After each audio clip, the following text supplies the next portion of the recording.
네, 북한도 우리의 움직임을 주시하고 있을 텐데요. 그제죠. 국내 기술로 개발한 우리 군의 정찰 위성 1호기가 성공적으로 발사된 데 이어서 오늘은 국방부가 고체 연료 우주 발사체 3차 시험 발사에 성공했습니다. 네, 지난해 1, 2차 시험 발사에 비해서 얼마나 발전했고 또 이번 발사 성공에 어떤 의미가 있는 건지 전문가 모시고 자세한 이야기 나눠보겠습니다. 장영근 한국국가전략연구원 미사일센터장 나와 계십니다. 어서 오십시오. 네, 안녕하십니까? 네, 안녕하십니까? 결국 키워드를 몇 개 뽑아보면 고체 연료 발사했다, 민간 위성을 실었다, 킬체인이 눈에 확보됐다 아니겠습니까? 네, 차근차근 질문 드리겠습니다. 일단 오늘 성공을 했거든요. 3차 시험 발사 성공, 어떤 의미가 있는 겁니까? 일단 저희가 이제 그동안 그 민간에서 네. 항공우주연구원에서 액체 로켓에 기반한 발사체들을 이제 시험을 많이 했죠. 시험 발사를. 그래서 지난 5월에도 누리호 3차 발사를 했었고요. 좀 네. 큰 거고요. 그리고 이번에 고체 추진제 기반의 발사체를 개발했는데 예. 이제 먼저 작년에 3월, 12월 두 번에 걸쳐서 시험을 했어요. 네. 그 당시에는 1단 로켓 모터를 안 쓰고 2단, 3단, 4단만 써서 그리고 이제 실제 인공위성은 그냥 더미 위성체를 놓아서 그래서 이제 어느 정도 일정한 고도만 올리는 거로 시험을 했죠. 그러니까 그 당시에는 1단 로켓이 제일 커야 되는데 왜냐면 1단이 보통 지구 중력을 극복하고 올라야 되기 때문에 엄청 커야 됩니다. 네. 근데 이제 그 당시에는 그게 없었고요. 그래서 이번에 아마 1단 대형 고체 로켓 모터를 개발을 해서 그래서 이제 1단, 2단, 3단, 4단이 아니고 2단은 작년에 검증을 해서 그걸 빼고 예. 3단, 4단을 얹은 겁니다. 그래서 이제 그 세 단으로 이제 발사를 했고 대신 이제 이게 발사 용량이 적은 거죠. 2단을 뺐기 때문에. 그래서 약 한 100kg짜리 위성을 초소형 위성을 얹어서 그리고 고도 한 650km 정도 고도로 이제 전개를 한 거죠. 예. 네. 그렇다면 그 정도, 그러니까 100kg의 위성 그리고 고도 650km를 성공을 했다면 최종적으로 우리 목표가 좀 어느 지점에 있을까요? 뭐 일단 군 쪽에서 얘기하기로는 기본적으로 이제 내년 후년까지 약 500kg을 한 고도 600km 정도에 올릴 수 있는. 네. 그러면 이제 아마 이제 지금은 2단을 빼지 않았습니까? 그래서 1, 2, 3, 4단을 기존에 개발했던 걸 다 이제 뭉치면 그걸 이제 조립 시험을 하면 이제 그것도 상당히 시간이 걸리는 거죠. 왜냐하면 통합을 해야 되니까. 네. 그래서 그렇게 하면은 아마도 이제 한 500kg 정도 위성을 올리는 거고요. 위성의 중량을 늘리는 그렇죠. 거네요. 늘리는 거죠. 그리고 더 나아가면 이제 왜냐하면 우리가 누리호는 지금 현재 1.5톤을 올릴 수 있습니다. 약 한 500km에서 700km 고도를. 네. 그래서 이제 궁극적으로는 고체 로켓 모터를 기반으로 한 우주 발사체도 한 2026년 7년까지는 1톤 정도를 올릴 수 있게 확장을 하겠다라는 게 지금 계획입니다. 네, 방금 전에 이제 지난해 3월, 11월 1, 2차 시험 발사와 좀 다른 측면을 설명해 주셨는데 어떻습니까? 우리가 고체 연료 발사, 또 액체 연료 발사, 북한이 어떤 움직임이 있을 때마다 많이 설명을 들었는데 다시 한번 좀 차이점을 설명해 주시죠. 뭐 사실 고체 추진제 모터를 사용한 발사체도 마지막 제일 위에 있는 걸 상단이라고 그러는데요. 그게 만일에 4개를 쓴다면 4단이. 네. 이제 그거는 보통은 액체를 써요. 왜냐면 마지막에 내가 인공위성을 정밀한 궤도에 넣기 위해서는 껐다 켰다를 반복을 해서 들어갑니다. 네. 근데 사실 고체는 한 번 태우기 시작하면 한 번밖에 타지를 못하거든요. 그래서 중단을 하면 그대로 끝나는 거죠. 네. 뭐 성냥이 대표적인 고체 추진제입니다. 성냥 불을 붙였는데 다 타기 전까지는 그걸 우리가 중단할 수가 없잖아요. 이제 그런 개념이라고 보시면 되겠고요. 네. 그래서 결국은 이제 대부분의 위성 발사체는 액체 로켓을 사용한다. 왜냐하면 액체는 일반적으로 출력을 굉장히 키울 수 있다는 거고요. 그래서 이제 액체를 쓰는데 간혹 이제 고체는 작은 용량의 인공위성을 쏠 때, 그것도 이제 시급히 적시에 쏠 때, 예를 들면 뭐 대형 위성 발사체들은 이렇게 어떻게 보면 이제 여러 위성들을 동시에 있고 뭐 많이 들으셨겠지만 일론 머스크가 운영하는 스페이스X의 팔콘 9이 이제 이 친구가 이제 200톤 200km 정도 고도에 한 22.8톤 정도를 쏴요. 그러니까 이제 엄청 많은 인공위성을 동시에 쓰는 거죠. 많을 때 100개 이상도 쏩니다. 그러니까 이제 그런데 쏘면은 기다려야죠, 상대적으로. 대신 이제 고체 작은 거는 우리가 원할 때 적시에 쓸 수 있다. 그리고 뭐 이제 그걸 우리가 이제 즉흥성이라고 표현하는 거고 신속하게. 그리고 고체 로켓은 액체 로켓과 달리 발사하는데 시간이 굉장히 짧게 소모되는 거죠. 뭐 예. 따로 추진제, 연료 이런 산화제 이런 것들을 로딩할 필요가 없다 보니까 그래서 이제 그런 면에서 상당히 강점이 있다. 그러니까 액체 추진은 무거운 위성, 그러니까 많은 위성을 실어야 이익을 좀 그렇죠. 낼 수 있는 거고 네. 또 고체는 원하는 곳에 그런 단기간에 거죠. 내릴 수 있다. 그런 이해한 거죠. 게 맞습니까? 예, 예. 근데 이제 하여튼 뭐 그래도 이제 단가는 이제 고체를 조그만 위성을 올리잖아. 그럼 조그만 네. 위성을 할 때 만일에 팔컨 9 같은데 조그만 위성을 놓으면 발사비가 굉장히 저렴합니다. 그러니까 킬로그램당 한 5,000달러 정도 되는데 네. 아직도 이제 고체는 작은 위성이지만은 굉장히 비싸죠. 대신 적시에 우리가 원할 때 쏠 수 있다라는 강점이 있는 거죠. 그러면 그 고체 연료 발사체 기술이 선진국들과 비교했을 때 우리나라가 지금 어느 정도 수준에 와 있는 건가요? 뭐 일단 우리가 고체 추진제 로켓을 개발한 게 거의 1970년대부터니까요. 예. 이미 박정희 정권 시대 때부터 이미 개발을 해왔고요. 그러다 네. 보니까 적어도 고체 추진제 로켓부터는 대부분 다 우리가 탄도미사일용으로 개발을 했거든요. 예. 그동안. 네. 그래서 현무 시리즈가 이제 그런 거고요. 그러다 보니까 상당한 기술력을 축적하고 있다. 이제 이런 얘기가 평균적으로 우리가 똑같은 크기의 로켓 모터를 쓴다 그러면 이제 북한의 로켓 모터보다 한 1.5배 정도의 출력이 더 나온다. 그게 뭐냐면 이제 뭐 추진제 조성에 대한 연구라든가 뭐 고체 추진제 로켓 모터에 대한 연구를 굉장히 많이 해왔다. 예. 그래서 이제 그런 부분은 상당히 자신이 있다 이런 의미죠. 예. 네. 선진국과 좀 비교해 주셨는데 북한과 비교하면 어떻습니까? 북한과 그렇다는 거고요. 그러니까 이제 아무래도 이제 미국보다는 조금 덜하겠죠. 왜냐하면 미국은 굉장히 오랫동안 했거든요. 우리보다 훨씬 오랫동안 개발을 해왔다. 그리고 네. 북한은 지금 대부분의 미사일들이 뭐 단거리는 그렇게 많지 않고요. 대부분 다 ICBM이죠. 그러다 보니까 그게 대부분 다 고체고요. 그래서 북한은 더 이상 탄도미사일은 액체 로켓이 없습니다. 네. 그리고 또 발사체는 대부분 다 이제 액체를 쓰고 있고요. 네. 다만 이제 고체 로켓 모터를 사용한 발사체가 일부 있다. 이제 그것들은 상당히 제한적으로 있다라는 거고요. 예. 이번에 그 발사 장면을 저희가 지금 영상으로 보니까 바다 한건 가운데에서 발사를 하더라고요. 그러니까 지난 1, 2차 시도 때도 이 서해상에서 이제 바지선에서 발사를 했고 네. 이번 3차에 제주도 중문 앞바다에서 지금 바지선에서 발사를 했습니다. 그러니까 육지가 아닌 해상에서 발사하는 이유 또 이점이 좀 어디에 있을까요? 그러니까 이제 뭐 쉽게 얘기하면은 우리가 보통은 처음 시험 발사를 할 때 예. 대부분 다 바닷가에서 합니다. 왜냐하면 혹시라도 얘가 자세를 잘 못 잡으면은 그냥 공중에서 폭발을 시켜야 되거든요. 혹시라도 육지로 들어오면 안 되니까. 네. 그럼 굉장히 많은 인명 피해라든가 재산 피해가 나오니까요.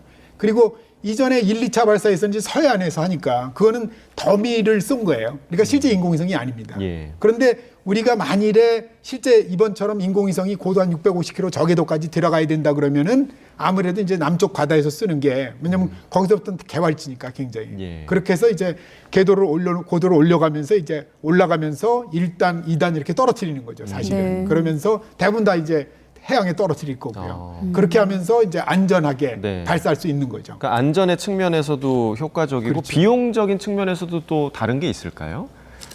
뭐 고체 아까 말씀드렸지만은 추력 대비는 아마 고체가 더 쌀 거고요. 예. 그렇지만 아까 말씀드린 대로 고체 추진제의 위성 발사체는 대형화되기가 어렵다.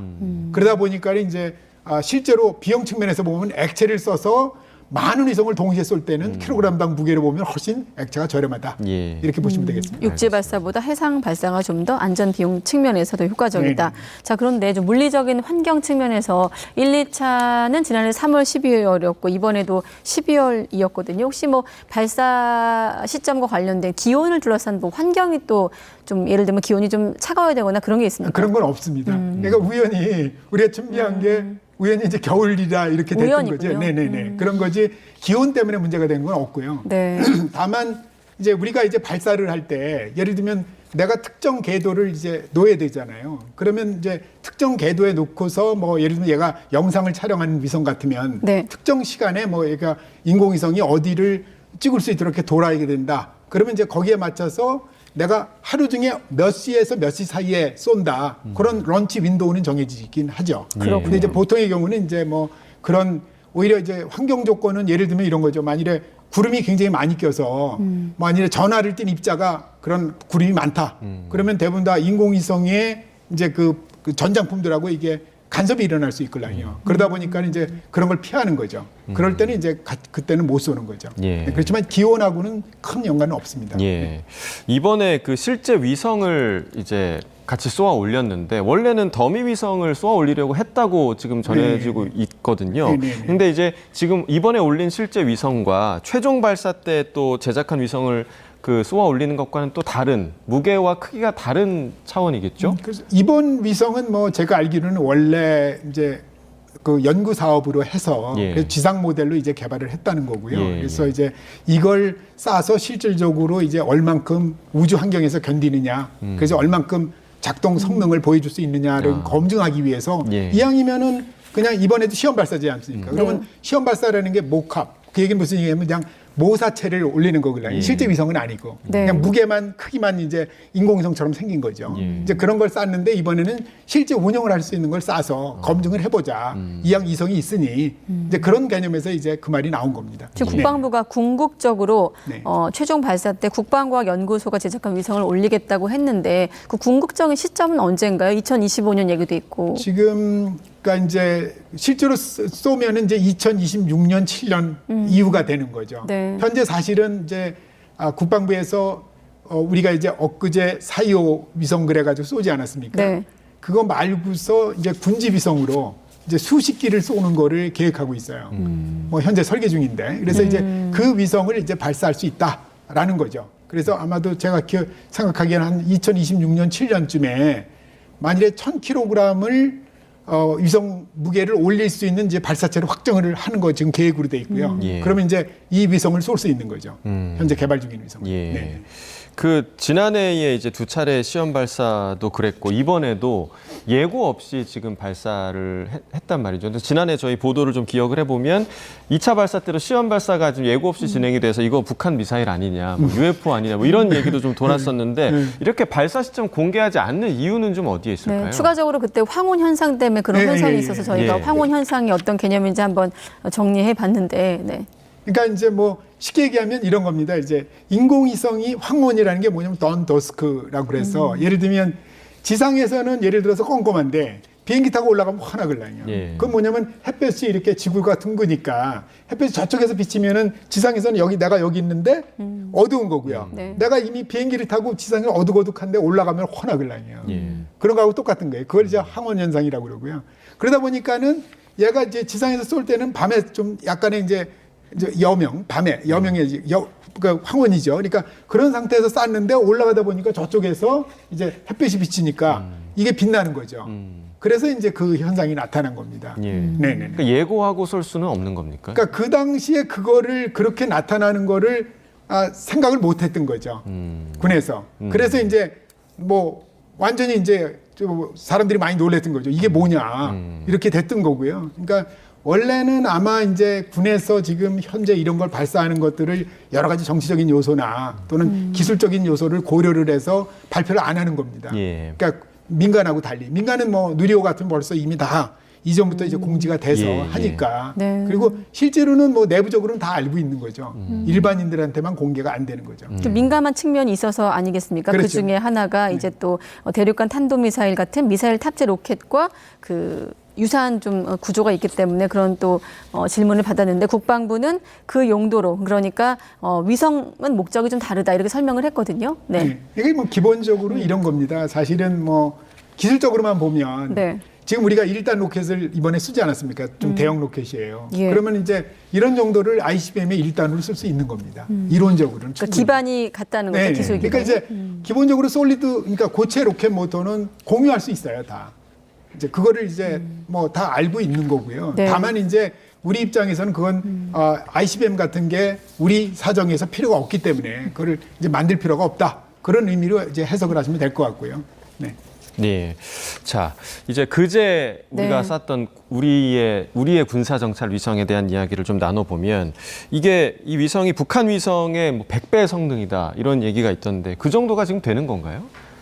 사실 이제 100배 성능이라는 거를 표현하기가 참 어렵죠. 예. 그러니까 이제 기술적으로 보면은 이제 우리 위성은 해상도가 0.3m고 뭐 북한 위성은 그게 3m인지 1m인지 5m인지 아직 몰라요. 예. 네. 그냥 대략 한 3m라고 가정하면 그러면 10배잖아요, 물리적으로. 근데 우리가 해상도를 얘기할 때는 가로 세로가 예를 들면 0.3m다 그러면 30cm인 가로 세로가 30cm인 물체를 하나의 픽셀 점으로 나타난다. 예. 그래서 얘가 뭔지를 구분할 수 있다는 거거든요. 그보다 작으면은 구분 못 하는 거예요, 전혀요. 네네. 그러니까 이제 그러면 3m면은 가로 세로가 3m인데 그러면 이게 10배지 않습니까? 가로도 10배, 세로도 10배. 예. 그러니까 그걸 곱하면 100배가 되는 거예요. 그러니까 이론적으로는 100배인데 그럼 100배 성능이라는 게 실제 영상에서는 어떻게 나타나냐? 그 구분하기 어렵죠.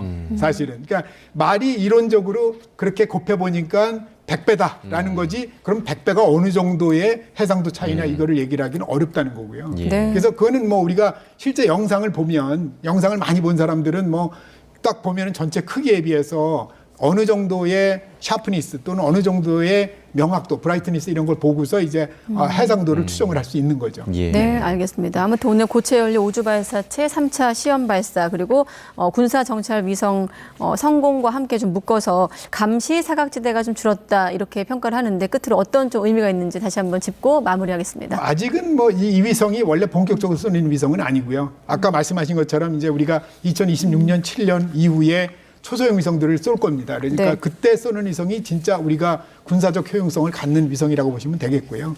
이번은 시험 발사를 했기 때문에 실질적으로는 이제 이렇게 막 군사적으로 활용성 있는 그런 시험은 아니다. 이렇게 보시면 되겠습니다. 네, 알겠습니다.